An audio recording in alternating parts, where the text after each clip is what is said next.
Filipenses capítulo 1, e nós então vamos nos focar do versículo 12 ao versículo 18. Alguém aqui que gosta de sofrer? Alguém que fique muito contente quando sofre? Que fica muito contente quando vem problemas à vida? Que diz, graças, Senhor, por os problemas que tu me estás a dar? Será que há alguém aqui que se alegra diante do sofrimento? Ou então que gosta de sofrer? Eu não gosto. E acho que também os irmãos não gostam. Nós procuramos evitar o sofrimento. Nós procuramos fazer tudo o que está ao nosso alcance para o evitar. Nós não fomos criados para sofrer.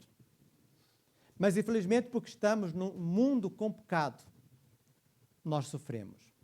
Mesmo por vezes nós evitando sofrer, acabamos por sofrer. E podemos sofrer tendo presente várias ordens. Por ordem física, às vezes alguma doença que surge, alguma doença com a qual estamos a conviver e que por vezes traz desagrado à nossa vida, desconforto, ou alguma doença que tenha sido detectada há pouco tempo e que nós estamos nos médicos a procurar tratá-la. Pode ser por uma questão profissional, um trabalho que não dá muita segurança, um trabalho que não proporciona condições, e para agravar isso, o ambiente no trabalho não é bom. Há ali um ambiente constrangedor no trabalho. Pode também ser uma questão familiar, um problema, um conflito que surgiu na família e com o qual nós estamos a lidar. Nós, por uma ou outra situação, ou por várias situações, nós acabamos por sofrer. E é possível que haja entre nós várias pessoas que vão sofrer neste momento. Várias pessoas que estão tristes, que estão preocupadas diante da situação que estão a viver. Mas a pergunta que surge é como é que nós reagimos ao sofrimento? Porque a tendência natural é reclamar. É nós reclamamos. Surge o sofrimento, nós reclamamos. E muitas vezes nós reclamamos contra quem? Contra Deus. Aconteceu isso no tempo de Moisés. Faltava alguma coisa no deserto? Eles reclamavam, murmuravam. Em vez de confiar em Deus, eles murmuravam. Ai, que saudades nós temos dos melões e das cebolas que comíamos no Egito. E não se lembram da angústia, da aflição pela qual passavam ali. Como é que nós olhamos para o sofrimento? Porque o texto que nós vemos fala de uma situação de sofrimento. Nós conhecemos a história do apóstolo Paulo até ele chegar a Roma. Ele está preso em Roma. Mas ele foi preso anteriormente em Jerusalém. Em Jerusalém ele foi preso porque foi acusado de estar a profanar o templo, de ter introduzido no templo pessoas estranhas, pessoas gregas. E por isso levaram-no para então ser condenado. E de Jerusalém ele então foi para Cesareia, porque havia ali um orquestramento para prenderem, para matarem. Havia uma cilada que estava a ser criada para matarem o apóstolo Paulo. Então eles transferiram-no para Cesareia. E ele ficou ali 2 anos em Cesareia, preso. Até que ele apelou para César. E por isso ele foi conduzido para Roma, para comparecer diante do imperador. No entanto, foi uma viagem bastante atribulada. Uma viagem em que houve um naufrágio, uma viagem onde se depararam com grandes tempestades. Uma viagem até onde ele foi picado por uma víbora e pensavam que ele iria morrer instantaneamente. Mas ele chegou a Roma. E quando escreveu esta carta, ele estava preso. E é da prisão que ele então a escreve.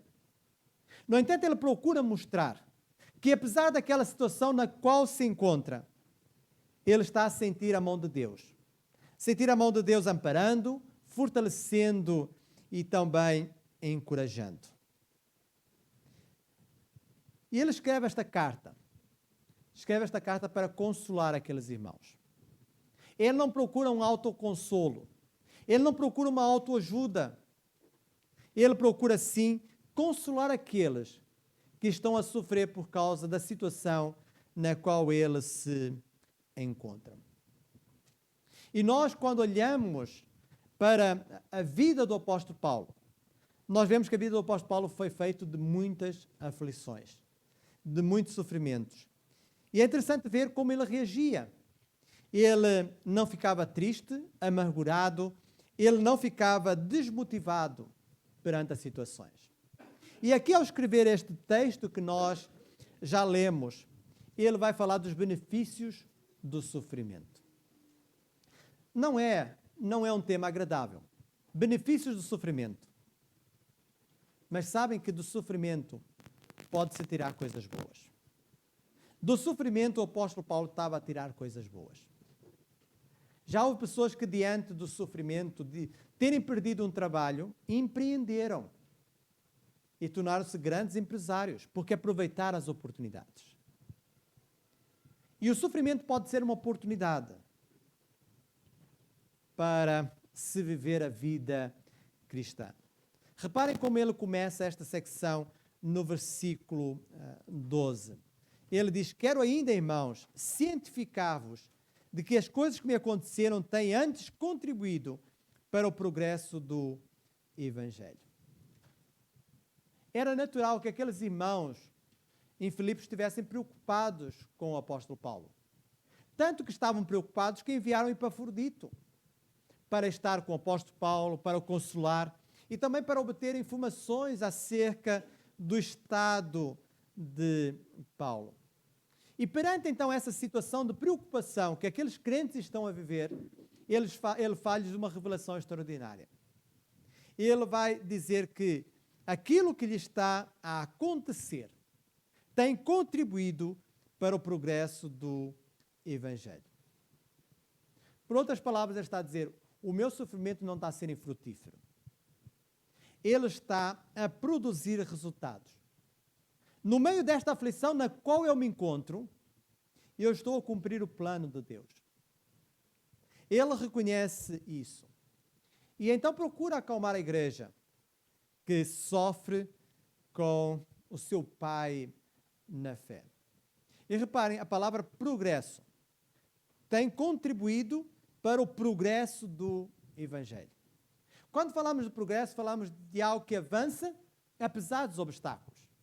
E a palavra tem exatamente esse sentido. Fala de obstáculos que aparecem, mas que são ultrapassados. Que não são impeditivos para a obra do Evangelho. Que apesar desses obstáculos, o Evangelho tem sido proclamado e ele ali o estava a fazer como embaixador de Cristo.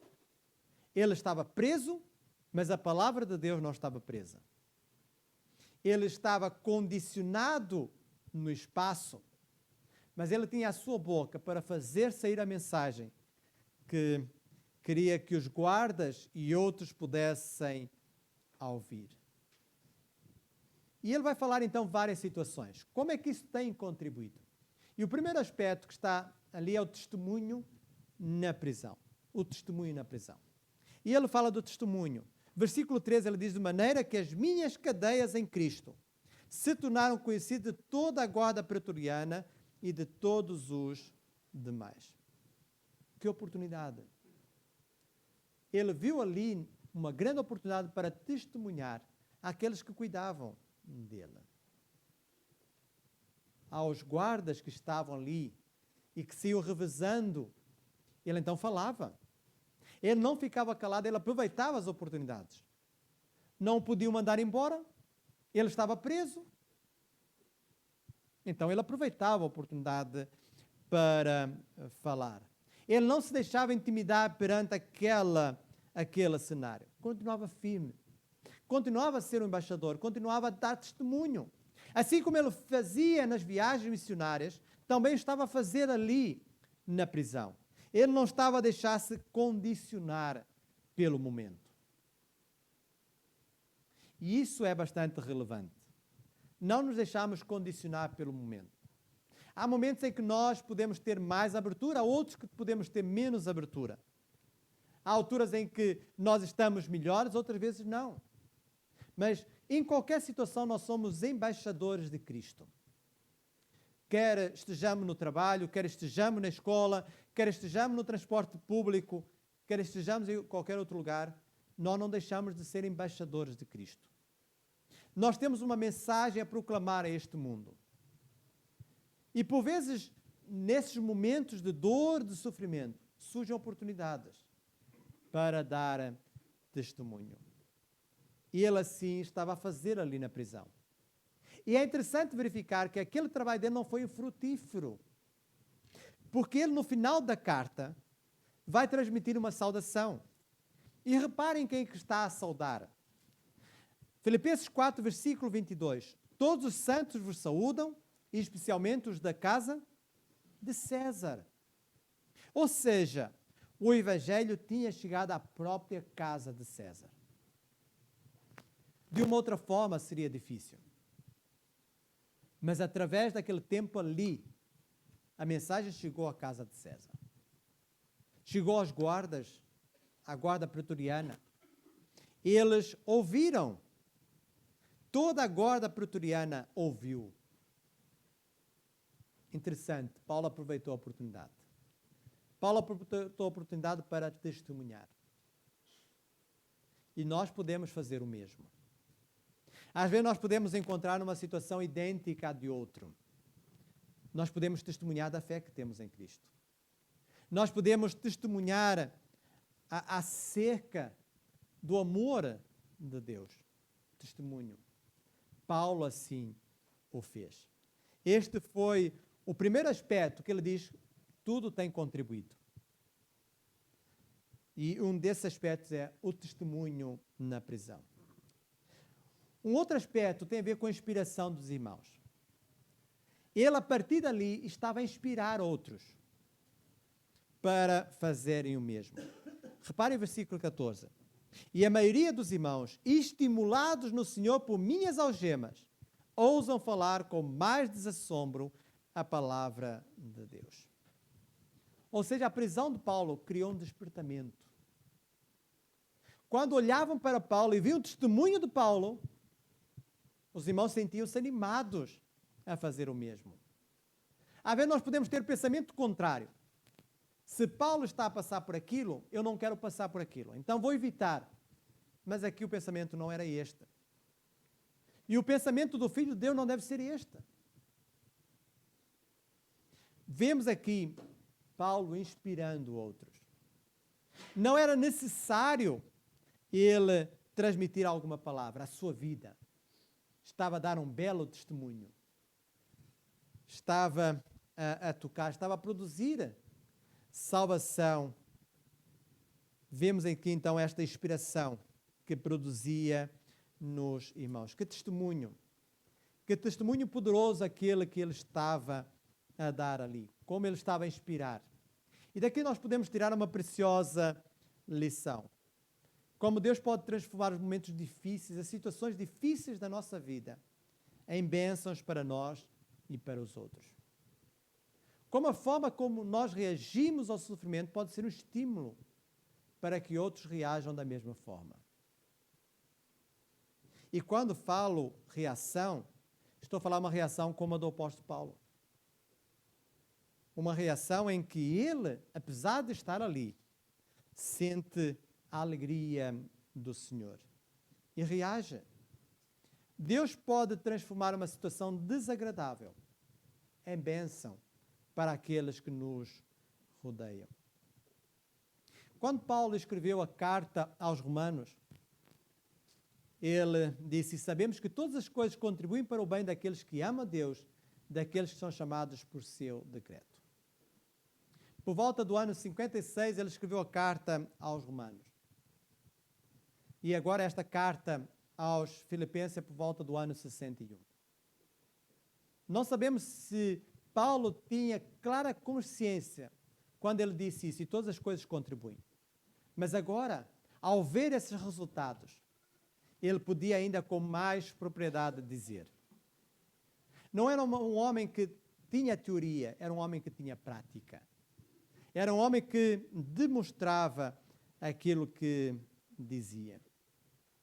E é exatamente o que tem que acontecer conosco. Nós, por vezes, temos que deixar de ser menos teóricos, ou mais teóricos, para sermos mais práticos. É interessante nós conhecermos, é interessante nós falarmos, mas muito mais é interessante nós vivermos aquilo que dizemos. Aquele ditado que diz: faz o que eu digo e não faça aquilo que eu faço, não deve ter lugar no nosso meio. Uma vida de prática. E Paulo mostra isso, como a sua vida, a sua forma de encarar o sofrimento, aquela prisão, e já ia no 4º ano, como estava então a inspirar aqueles irmãos. Quando nós olhamos para a Coreia do Sul, nós vemos que hoje é um país que está a crescer muito a nível de crentes, a nível de cristãos. É um país que tem enviado missionários para outros lugares. É um país em crescimento no que diz respeito ao número de cristãos. Mas nem sempre foi assim. Houve muita perseguição naquele país.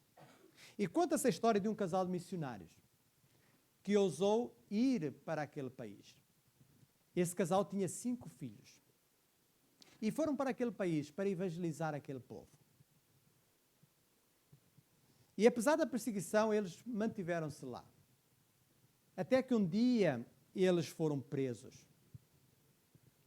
Foram condenados à morte, se não renegassem a sua fé. E chegou a hora da verdade. E eles estavam diante desse dilema: permanecer vivos ou morrer por Cristo. Os filhos estavam a chorar.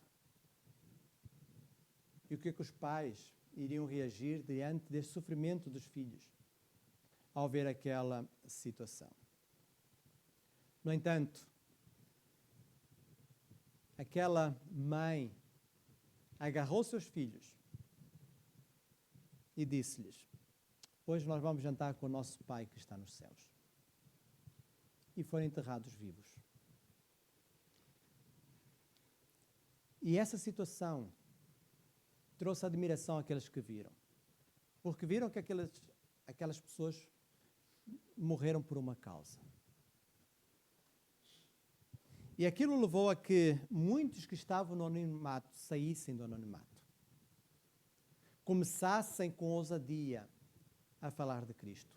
Foram motivados pelo testemunho daquela família que preferiu morrer, mas não renegar a Cristo. E devido a essa semente que se foi semeada, então ela deu origem a uma grande árvore que se pode ver. Então vemos aqui esta questão. O testemunho. Como o testemunho pode ter impacto na vida de alguém. Quando alguém olha para nós e vê-nos a sofrer, e nós estamos a reagir e confiamos no Senhor, podem ser inspirados pelo nosso testemunho a também viverem a mesma fé que nós vivemos. E Paulo estava a passar por um tempo de perseguição, os crentes estavam a passar por um tempo de perseguição. Nesta altura, quem reinava era Nero, o imperador Nero. Um imperador sanguinário. Um imperador que queria destruir a vida dos cristãos. No entanto, é nesse contexto que aqueles irmãos, então, se sentem inspirados para falar com mais desassombro a palavra de Deus. Um terceiro aspecto é a evangelização na sociedade. Porque aquele testemunho não apenas estava a motivar outros a falar, mas também o evangelho estava a ser anunciado. E do versículo 15 ao versículo 18 apresenta-nos dois grupos de pessoas. Apresenta-nos aqueles que pregam a Cristo com verdade, de boa vontade, com satisfação, mas também há um outro grupo que prega por inveja, que deseja ter para si os louros e procura, então, criar sofrimento no apóstolo Paulo, através da sua pregação. E esses dois grupos estão a pregar, a falar de Cristo. Uns de boa vontade, outros insinceramente, como diz o versículo 17, julgando suscitar tribulação às minhas cadeias. Mas a pergunta é, mas o que é que isso importa? O que é que isso importa? O que importa é que o Evangelho de Cristo continue a ser anunciado. É claro que nós podemos discordar da metodologia que outros fazem. Mas discordar é uma coisa, impedir é outra. O apóstolo Paulo discordava. Mas ele via que mesmo aqueles que estavam a pregar de uma forma insincera podiam dar um contributo para o Evangelho. Mesmo estes podiam ser usados por Deus para a salvação de outros. E isso continua a acontecer. Continua a acontecer. Há aqueles grupos com os quais nós não nos familiarizamos. Mas o Evangelho está a ser pregado e mesmo nesses contextos, Deus transforma. Deus pode salvar. E já temos tido testemunho de pessoas que ouviram o Evangelho aí, converteram-se aí, depois sentiram que não estavam no lugar certo. E procuraram uma igreja que anuncia a Cristo. E o apóstolo Paulo não quer que aqueles irmãos impeçam os outros. Não. Que façam o seu trabalho. É claro que não se identifiquem com os outros. Que não sejam como os outros. Que façam de boa vontade. E que não se importem com os outros. Certa vez no ministério de Jesus, os discípulos vieram, e João em particular disse a Jesus, Mestre, vimos um que em teu nome expulsava demónios, o qual não nos segue, e nós lhe proibimos porque não nos segue. E Jesus respondeu-lhe, não lhe proibais, porque ninguém há que faça milagre em meu nome e possa logo falar mal de mim, porque quem não é contra nós é por nós. Então vemos como a situação de Paulo estava a levar que o Evangelho fosse pregado na sociedade. Mas também há um outro aspecto, que não está contemplado no texto, mas é importante nós realçarmos, que é a oportunidade que Paulo teve para escrever cartas a partir da prisão. Nós temos esta carta que foi escrita a partir da prisão, assim como temos a carta aos Colossenses, a carta aos Efésios e a carta a Filemão. Livros. Livros que nos falam sobre a nossa forma de viver. A forma como devemos nos relacionar com aqueles que estão perto de nós. E aquele tempo de prisão do apóstolo Paulo levou a escrever estas 4 cartas. Ele também encontrava tempo para escrever cartas. E muitas vezes a prisão na história do cristianismo, ela tem sido uma porta aberta para obras notáveis.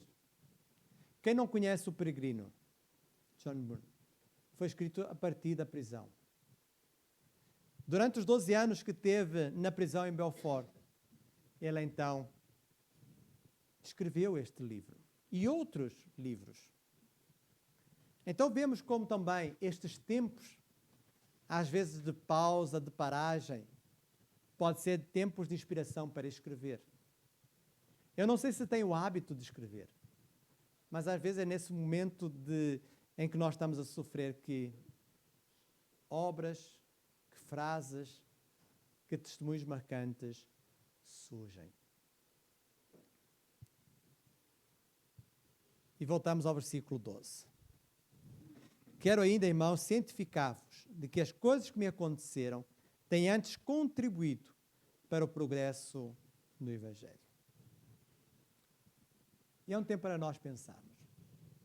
Será que nossos momentos de sofrimento têm trazido algum contributo ao progresso do Evangelho?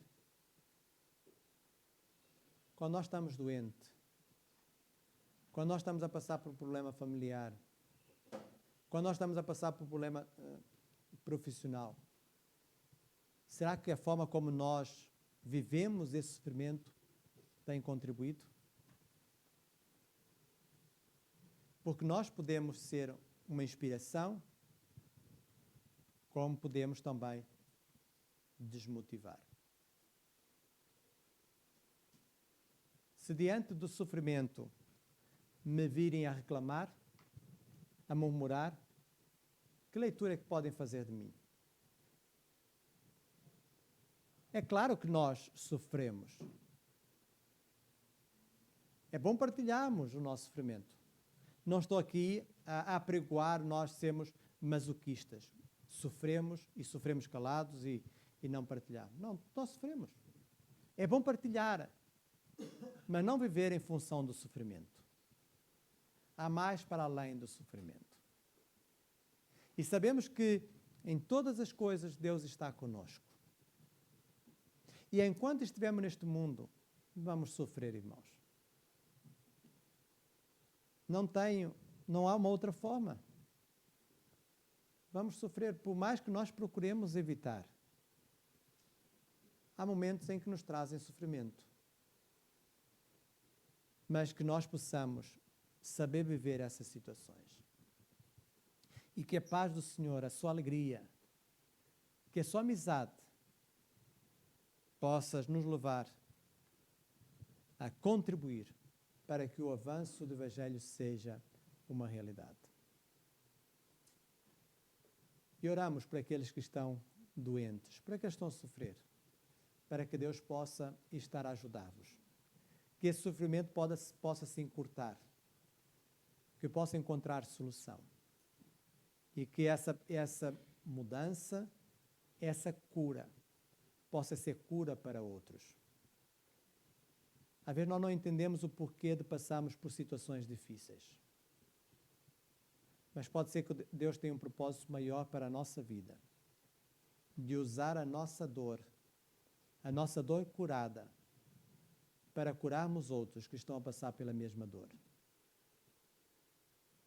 E há irmãos que procuram fazer isso. Há irmãos que são capazes de se deslocar para fazer isso. Curados para curar. Que assim seja.